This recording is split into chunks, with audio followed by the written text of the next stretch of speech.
All right, welcome back to the deep dive. Today we're going to be talking all about glider instruments. We had a listener send in a really great chapter from a book they were reading on this. It's got everything you could ever possibly want to know about these instruments. And I thought today we'd do a deep dive and kind of try and figure out what these instruments are telling us. Yeah. And, ultimately what we do with that information. So as I was reading through this chapter, they start with the core instruments you'd find in any cockpit, starting with the pitot-static system. Right. So that'd be like your airspeed indicator, your altimeter, and your variometer, which tells you if you're going up or down. Right. And, we'll get into all that. But they also talk about heading instruments, although they point out that a magnetic compass isn't always present in gliders, which I thought was really interesting. Right. Right. But, we'll get into that. And then there's performance instruments. They talk about gyroscopic instruments, your attitude indicator, heading indicator, turn coordinator, those kinds of things that you might find in a more, advanced glider, like a self-launching glider or something like that. Right. Right. And a G meter, which I always think is so cool. And then other, just indicators that you might find, like a yaw string or an inclinometer, things that help you know how the glider is oriented in the air. Mm-hmm. And, then they even get into advanced electronic instruments, your flight computers, your FLARM collision avoidance system, and even a transponder, which you might not think would be in a glider. Sure. Yeah. But turns out they often are. So we have a lot to cover. And I think a lot of our listeners would be interested to know what's happening in a glider cockpit. How do these instruments actually give you the information you need to fly safely and efficiently? So let's start with that pitot-static system. It sounds kind of technical. It does. But at its heart, it's really a pretty ingenious way of feeling the air. Right? Mm-hmm. The chapter talks about these static ports and a pitot tube. So what are those actually measuring? And how does that, translate into useful information for the pilot? Well, think of the pitot-static system as measuring two different pressures in the air. Yeah. One is the static pressure, which is just the normal atmospheric pressure. Okay. That's measured by the static ports, which are little holes usually located on the side of the fuselage or the vertical stabilizer. The other is the pitot pressure, which is the static pressure plus the pressure created by the air hitting the front of the airplane as it moves forward, or what we call ram air pressure. Gotcha. And that's measured by the pitot tube, which sticks out into the airflow. That's usually on the nose or the vertical stabilizer of the glider. Okay. So the faster you're going, the more ram air pressure you have. Exactly. Okay, cool. And these pressure measurements are then used by various instruments to give you information about your airspeed, altitude, and vertical speed. So it's like a system, right? It's like information flowing from these little ports and tubes. That's right. And it's important that the pitot tube and static ports are kept clear of any obstruction, because if they get blocked, the instruments won't be accurate, and that could be dangerous. The chapter talks about checking that nothing's blocking them during the pre-flight check. Right. Which you always do, right? Exactly. Always do your pre-flight. So let's start with the airspeed indicator. Mm. This seems like the most fundamental instrument, because it tells you how fast you're going. So how does it use the pitot pressure and the static pressure to give you that reading? So inside the airspeed indicator, there's a little diaphragm. It's kind of like a tiny balloon that's connected to the pitot tube, so it's exposed to the pitot pressure. And this diaphragm is inside a sealed case that's connected to the static ports, so it's also exposed to the static pressure. So when the pitot pressure is higher than the static pressure, like when the glider is moving through the air, the diaphragm expands, and that makes a needle move on the instrument face. Mm. The more the diaphragm expands, the faster the indicated airspeed. Oh, that's really cool. Yeah, it's a very simple system, but it works remarkably well. Yeah, it seems like it. And there are actually markings on the airspeed indicator, those color-coded arcs. Yeah, I was just about to ask about those. They're important. What do those actually tell the pilot? Yeah, they're very important visual cues for the pilot. So starting from the bottom, there's the white arc, and that's the flap operating range. So you can safely extend your flaps within that speed range. The lower end of the white arc is the stall speed with the flaps extended, and the upper end is the maximum flap extension speed. Then you have the green arc, which is the normal operating range for the glider. The lower end of the green arc is the stall speed with the flaps retracted. And the upper end is the maximum structural cruising speed, the fastest you can fly without risking damaging the structure of the glider. Right, okay. Then you have the yellow arc, which is the caution range. So you should only fly in that range if the air is smooth. Okay. And then finally you have the red line, and that's the never exceed speed. That's the absolute fastest you can fly the glider. No matter what. No matter what, yeah. Don't go past the red line. Right, gotcha. It's important to be aware of those markings because they tell you the safe operating limits of the glider. Right. It's like, don't go past this point or things might break. Right. Okay. So the chapter then goes on to talk about the different types of airspeed. Right. We've got indicated airspeed, calibrated airspeed, true airspeed. Right. It's kind of a lot to take in. So why are there these different ways of talking about speed and, which one is the most important for a glider pilot? Yeah, it can seem a little confusing, but they're all important in different ways. So the indicated airspeed, or IAS, that's what you read directly off the airspeed indicator. Okay. But that's not always completely accurate. You see, the position of the pitot tube and the static ports can affect the airflow, Okay. which can cause errors in the readings. So it's not perfectly accurate. Right. And there can also be minor errors within the instrument itself. So that's where calibrated airspeed comes in. Calibrated airspeed, or CAS, is the indicated airspeed corrected for those errors. Right. So calibrated airspeed is more accurate. Exactly. And most of the performance data for the glider, like the stall speed and best glide speed, those are given in terms of calibrated airspeed. Oh, that makes sense. Okay. Then there's true airspeed, or TAS, which is your actual speed through the air mass. And what's the difference between that and calibrated airspeed? Well, the air density changes with altitude. As you go higher, the air gets thinner, so the airspeed indicator underreads your actual speed. So your true airspeed is always higher than your indicated airspeed, especially at higher altitudes. Okay, so how do you figure out what your true airspeed is then? There are charts and calculations you can use, but a good rule of thumb is to add 2% to your indicated airspeed for every 1,000 feet of altitude. Oh, that's handy. Okay, so why is true airspeed important then? If you've got calibrated airspeed and you know how fast you're going, why do you need true airspeed? Well, true airspeed is important for navigation, especially for cross-country flying, where you need to estimate your time of arrival. Right, because you're actually covering more ground than your indicated airspeed would suggest. Exactly. Right. And it's also important for understanding the performance of the glider at different altitudes. Gotcha. Okay, so the chapter also mentions a bunch of other airspeed limitations like maneuvering speed and best glide speed, but those aren't actually marked on the airspeed indicator. So how does the pilot keep track of all those different speeds? Well, those speeds are usually marked on placards in the cockpit or in the glider's flight manual. Oh, okay. Yeah. So the maneuvering speed, which is often called VA, that's the speed you should fly at or below in rough air. Right. Because if you fly faster than that in turbulence, you could overstress the glider. And, nobody wants to break their glider. Exactly. And then you have the best glide speed, which is the speed that gives you the longest glide distance for a given altitude. So that's important for maximizing your range, especially when you're looking for thermals or trying to reach your landing spot. Right, that's crucial in a glider. Absolutely.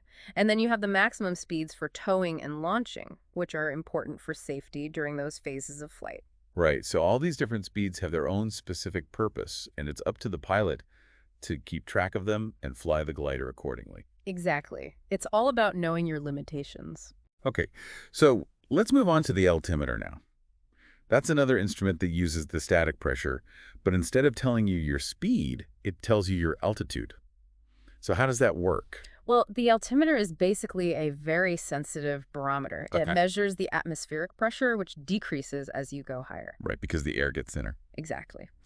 So inside the altimeter, there are these things called aneroid capsules, which are little sealed chambers that expand and contract as the air pressure changes. Okay. And those are connected to a mechanism that turns a needle on the instrument face. So as the pressure decreases, the capsules expand and the needle goes up. That's right. Okay. And the standard rate of pressure change is about 1 inch of mercury for every 1,000 feet of altitude. Gotcha. So if the pressure drops by 1 inch, the altimeter will show 1,000 feet of altitude gain. Okay. So it's pretty straightforward. Yeah, it's a pretty clever system. Yeah.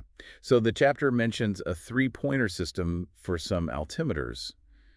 How do you read that? It sounds kind of complicated. Yeah, it can be a bit tricky at first. You have to read all 3 needles together to get your altitude. So what do the needles represent?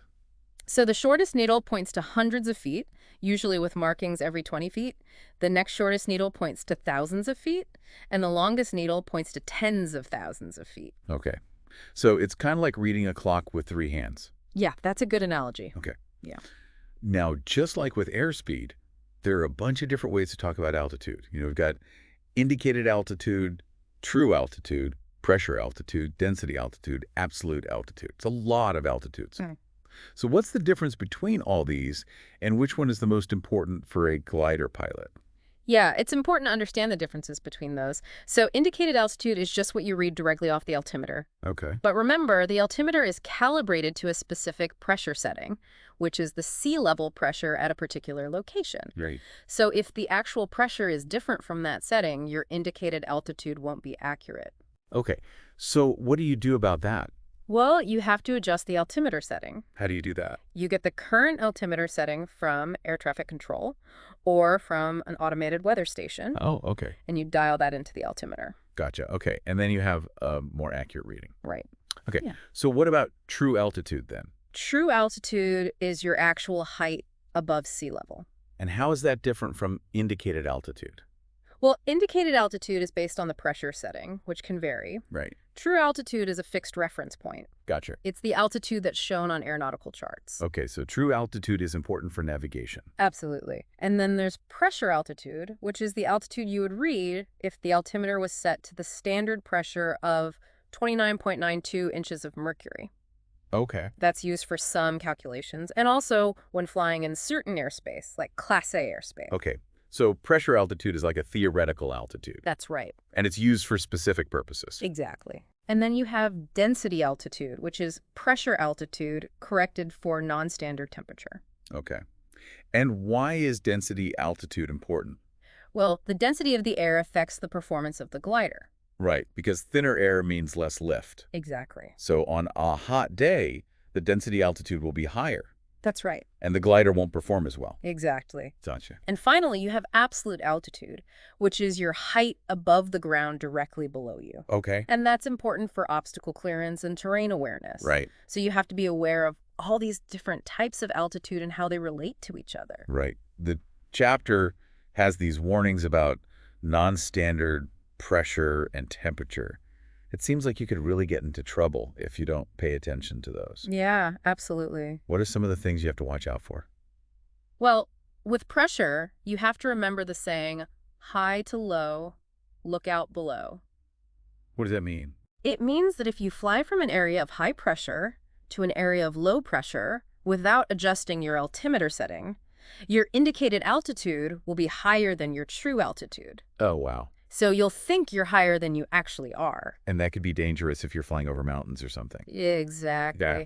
And the opposite is true as well. If you fly from low pressure to high pressure, your indicated altitude will be lower than your true altitude. So it's important to always get the latest altimeter setting. Absolutely. Right. And with temperature, you have to remember that warmer air is less dense than colder air. Right.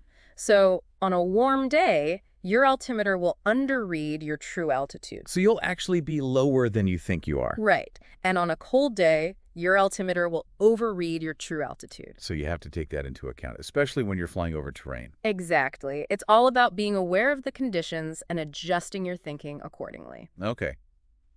That's a lot about altitude, but it's all really important stuff. It is. Okay, let's talk about the variometer now.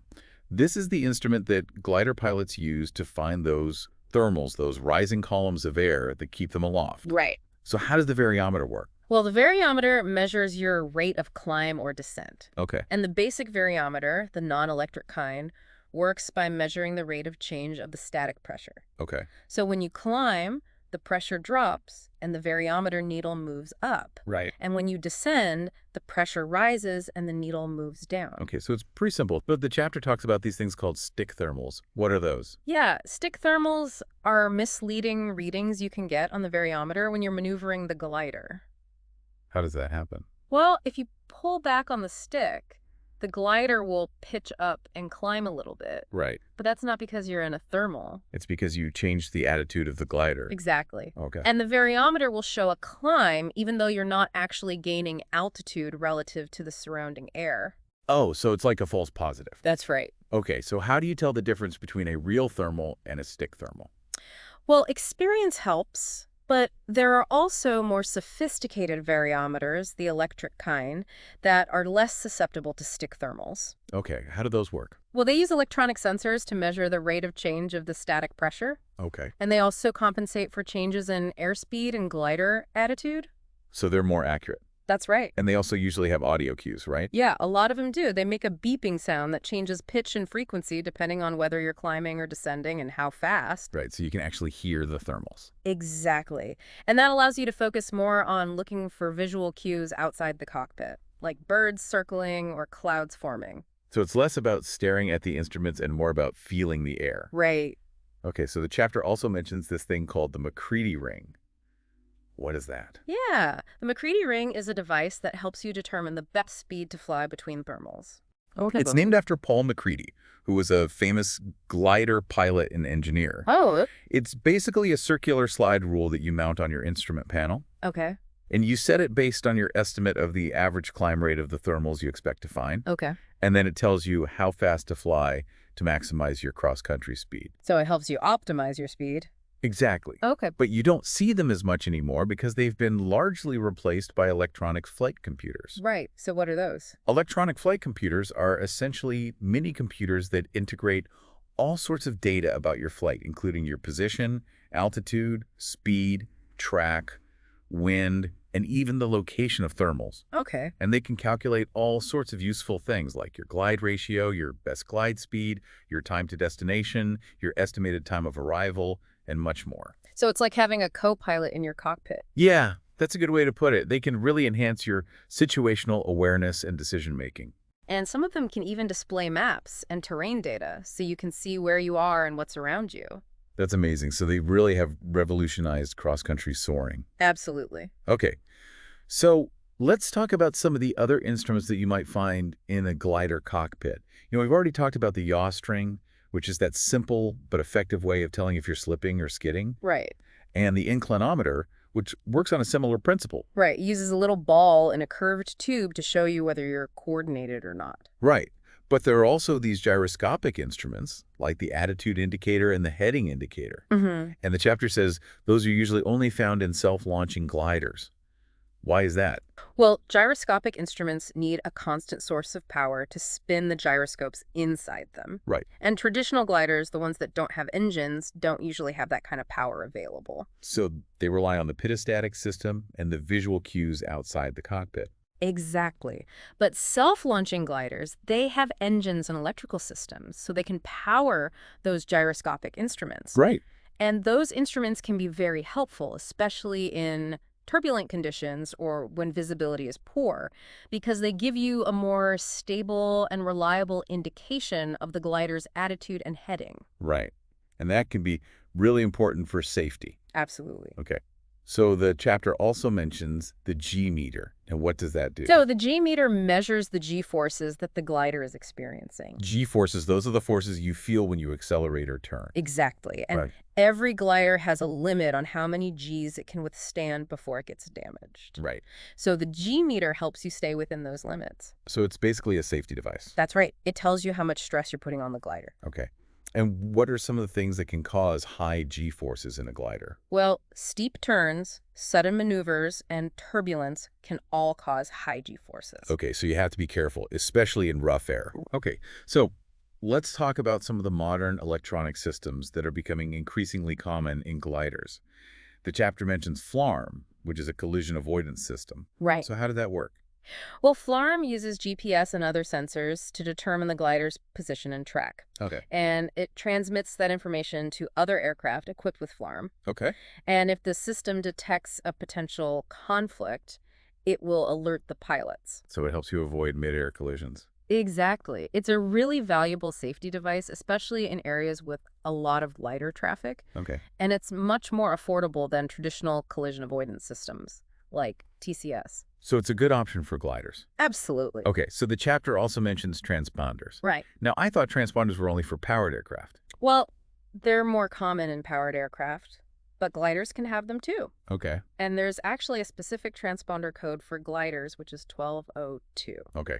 And why do gliders need transponders? Well, they're not always required, but they can be helpful for air traffic control to see the glider on their radar. Right. And that can be especially important when you're flying near airspace where transponders are required, Okay. or if you're flying in conditions where visibility is poor.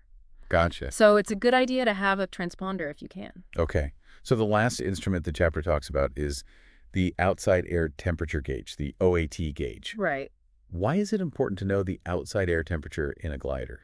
Well, the outside air temperature affects the density of the air, which can affect the glider's performance. Okay. And it can also affect the formation of ice on the glider, which can be dangerous. Right. So it's important to be aware of the outside air temperature, especially when you're flying in cold weather. Gotcha. Okay, well, that was a lot of information about glider instruments, but it's all really important stuff. It is. So what are some of the key takeaways that you want our listeners to remember? Well, I think the most important thing is to understand the different types of information that each instrument provides. Yeah.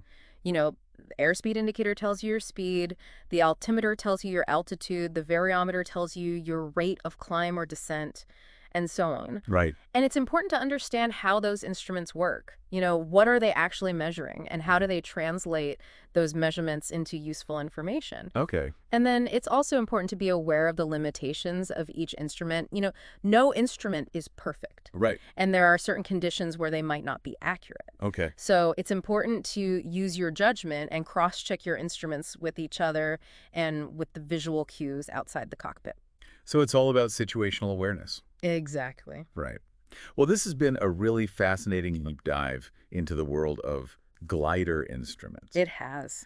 You know, I think a lot of people don't realize just how much technology goes into flying these seemingly simple aircraft. That's right. But it's clear that all of these instruments are essential for safe and efficient soaring. Absolutely. So thank you for sharing this chapter with us. You're welcome. And I hope our listeners have learned something new and interesting today. I hope so too. And that brings us to our final thought for today. Okay. You know, as technology continues to advance at an incredible pace, how do you think the future of glider instrumentation will evolve? That's a great question. Will we see even more sophisticated electronic systems? I think that's a given. You know, things like synthetic vision and even autopilot capability? Yeah, I can definitely see that happening. Or will there be a resurgence of interest in the more traditional mechanical instruments? You know, as a counterpoint to all the digital displays, that's an interesting thought. You know, maybe there will be a desire to simplify the cockpit and reconnect with the more basic elements of flight. Yeah, that's definitely possible. I think there's always going to be a place for both. Right.